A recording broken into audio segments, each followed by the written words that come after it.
My name's Alex Boris. I'm the Democratic nominee for Assembly on a stretch of the East Side. And I ran for office for the first time this year because, like everyone here, regardless of which sign they're holding, like everyone here, I was concerned. Not just about the things we see on the news with crime and COVID, but that uneasy feeling that New Yorkers know all too well. Will I be able to afford to stay in my home? Will our children get the education they deserve? If I need health care, will the finances and the laws allow me to get it? My start in activism was fighting for better health insurance. It was with my dad on the picket line when I was 8 years old. And he and his union were locked out for fighting for better health insurance. And we gathered, much like everyone here, again, regardless of which sign, we gathered to raise awareness. We gathered to let people know about the issues. And that's good and important work, and I'm glad we're out here.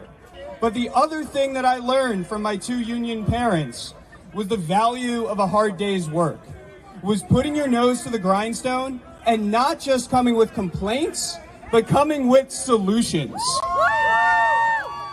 So here we are. We're all talking about the same issues. Well, almost. The Republicans don't want to talk about gun control or abortion or treason, but mostly we're talking about the same issues. Who do you trust to deliver on it? On the one hand, we have a governor who came in with no warm-up, passed the largest infrastructure investment in green infrastructure we've seen in this state to deliver thousands of jobs to New Yorkers. And on the other side, no, that's a fact. And on the other side, we have a Congress member who has passed 2 laws his whole time in Congress. And both of them were renaming post offices. Is that who we want as governor? A renamer-in-chief?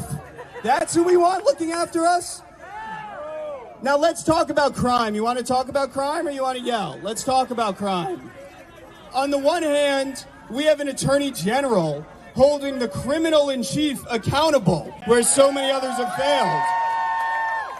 And on the other side, we have people accepting his endorsement. How are you going to fight crime when you want Trump to endorse you?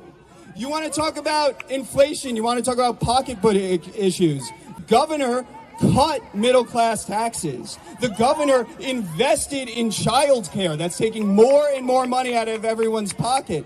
The governor is the one who's bringing down your costs.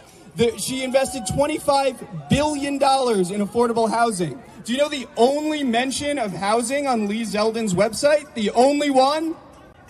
I oppose what Governor Hochul is doing to bring affordable housing. That's it. That's all he has to offer.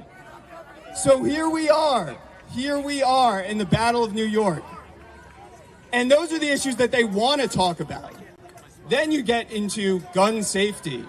If you're worried about crime, if you're walking late at night, who do you want to be governor? Do you want it to be the person who has an A rating from the NRA? Or do you want it to be the governor that when the Supreme Court attacked us, called legislators back in an emergency session to say we will pass whatever law is necessary to protect New Yorkers? And when it comes to abortion, when it comes to reproductive rights, this is personal to me. My great-grandmother died from an illegal abortion on my mom's side. My grandmother on my dad's side almost died because she couldn't get health care for the miscarriage that she had because people were too afraid of the law to care for her. I'm almost not here because of these laws that Republicans want to pass. And when we have something that important, do you want to trust Lee Zeldin following the proud path of Republicans saying, pretty please, give me that next higher office. I won't touch reproductive rights. A path well torn by Alito and by Kavanaugh and by Gorsuch and by Amy Coney Barrett. I won't touch reproductive rights. I promise. Just let me into office. Do we trust Lee Zeldin with that? No! So on this election, and this is going to be a test. We have a few more Trumps here than we thought. If you trust Lee Zeldin, let me hear your voice. Now, if you're excited to vote for Governor Hochul on November 8th, let me hear your voice. Let's go, Democrats.